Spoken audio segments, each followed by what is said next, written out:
we've worked our way up to this whole idea of divine hardening, right? The Bible consistently indicates that human decision-making proceeds from our thoughts and our intentions. Furthermore, many passages speak of God's looking at the heart when judging a person's character. So God is looking at what we are and how we're making decisions. This indicates that a person retains a significant, Christensen tells us, a significant kind of personal control over his or her inner thoughts and dispositions, and thus responsible for what is generated in the heart. We're responsible for that. Right. And that's one of the reasons why I think Christians picks both Job and what we're going to look at here for divine hardening, is because the scripture is really clear, unless if you're trying to kind of get around it with, the idea of libertarian free will. But he uses verses in the Job passage and in what will happen here in divine hardening of saying, no, this is what God did. And not only that, we have people saying, this is what God did. And even though with Job, we've kind of torn back the curtain a little bit, seen what happens in the divine realm, and sees that it's Satan and God having this conversation among the sons of men up in the throne room. But no one on earth knows that except for whoever the author of Job ended up being. Right, and notice he also mentions that neither Job's wife, Job's brothers and sisters, none of them mention Satan as the source of this evil. They all say it comes from God. Right? Yeah. Nor does Job sin when he attributes it to God. His wife does sin when she says, curse God and die. Yeah, right. Probably not the best thing to do. God is in control, and so curse him and die, not curse Satan, right, for doing this, right? Yeah. So maybe we can learn something from that Baptist preachers. So many might suppose that this is evidence of libertarian free will, but not so fast. Many other complementary passages indicate that the heart is controlled by God. For example, compare what Solomon writes in Proverbs 21:2. He states, every way of a man is right in his own eyes, but the Lord weighs the heart.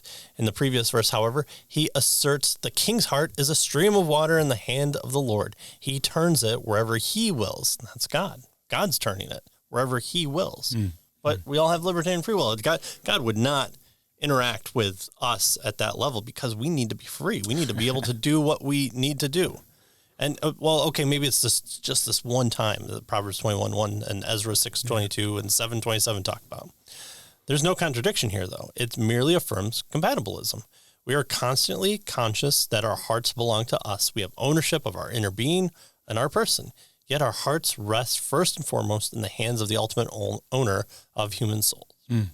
Yeah. So now what is striking, he says, is how many times Scripture indicates that God freely hardens the heart of his creatures, right? Romans 9:18, for instance, he has mercy on whomever he wills, and he hardens whomever he will. Right? Pharaoh is obviously the prime example here of this divine hardening. Exodus, chapters 4-17 records the episodes surrounding the plagues of judgment on the Egyptians and the exodus, by the Israelites from enslavement in Egypt. I mean, with how many plagues occur, with how many times Moses has to come before Pharaoh would say, this is going to happen, and it happens, it's got to be divine hardening. Yeah, right. So notice, throughout the ordeal, numerous times Pharaoh, though, is said to have hardened his own heart. Right, that's what it says. Numerous times, Very much it says Pharaoh hardened his own heart. Yet prominently, Christensen tells us, interspersed, right, in the same episode, we read that God hardened his heart, right? So there's no disparity between Pharaoh's hardening and God's hardening. Pharaoh is secondary, but immediate cause of the hardening. He consciously, willingly, freely generated the stubbornness in his refusal to let God's people go.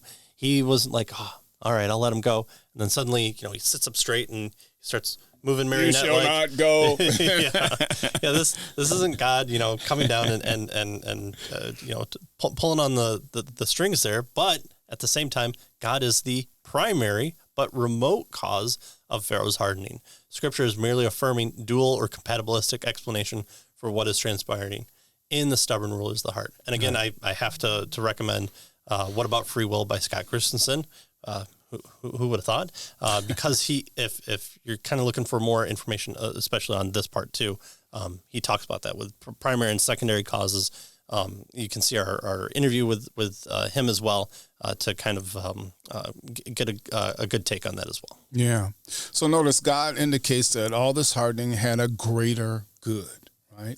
He communicates to Pharaoh, but in early on in Exodus 9, but for this purpose I have raised you up to show you my power so that my name may be proclaimed in all the earth. So all this hardening that God did and also that Pharaoh did, right, was for a greater good. The supernatural power invested in the devastating plagues, Christensen tells us, and the glorious exit of the Israelites to the midst of the Red Sea left an indelible impact, not only, on all who witnessed these things, but also in subsequent history. Yeah. And so, you get to, even when they go to Jericho, right, to destroy Jericho, people are afraid. Why?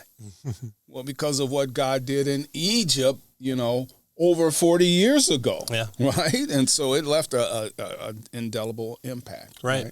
But even within the conquest narratives, the Babylons, the Assyrians, the Medo-Persians, there's we were reading in Daniel, there's passages, references back to the Exodus. Mm-hmm. It's a staple within the Old Testament and also the New Testament. Jesus mentioned it a number of times. Yeah. The apostles mentioned it a number of times in their writings. The whole Passover meal is about the Exodus, right? Yeah, it plays a big key point, and look at what it does. It takes out the claims of the Egyptian gods. It takes out the wealth of the Egyptians. It takes out the military of the Egyptians. So this hardening was done so that the kind of complete ruin of any claim of power, well, if Pharaoh would have just done this, or if they would have just had this, or, they lost their slaves, but they're so powerful that they could have, no, all this was taken away, and they had to, go find other sources to replenish their cows and in the fields and everything like that. Even the Nile itself turns to blood. So it's a complete ruin of Egypt from any source of power or might claim that they would do. Yeah. And once Israel becomes a nation, there's a decree by God not to go back to Egypt to get things like chariots and horses and stuff like that, but to rely on God. And so what we see here is basically a defeat of the Egyptian gods. Right. Yeah. The Lord is Lord, and he shows that by what the devastation that he does in Egypt. Idolatry is bad. Idolatry is evil. Idolatry will be punished. Right. And that's what we see in this account, or at least part of what we see. And even what starts out as the first initial offering, let us go into the desert, make offering to God, we'll return. It's simple at first, and then once it ramps up, it gets deeper and deeper of, let my people go. We're done with this. We're going to go away. So much so, as they're leaving, not only are they bringing Egyptian gold out of there, go away here, take it, don't come back. That's so you don't ever come back. You have your have gold to buy food or whatnot on the road. But even Egyptians go with them and become part of the people of God. Yeah. It's amazing, amazing story. Really cool.